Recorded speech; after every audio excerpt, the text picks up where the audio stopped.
جو پاکیزہ اور عمدہ مال تم کماتے ہو اور جو چیزیں ہم تمہارے لیے زمین سے نکالتے ہیں ان میں سے اللہ کی راہ میں بھی خرچ کرو، اور بری اور ناپاک چیزیں دینے کا قصد نہ کرنا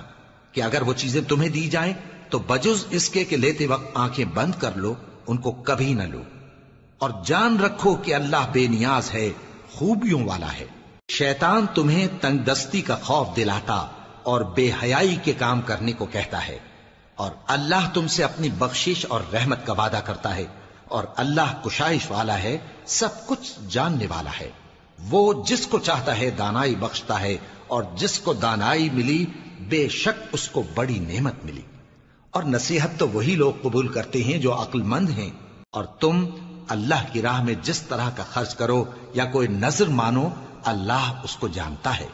اور ظالموں کا کوئی مددگار نہ ہوگا۔ اگر تم خیرات ظاہر کر کے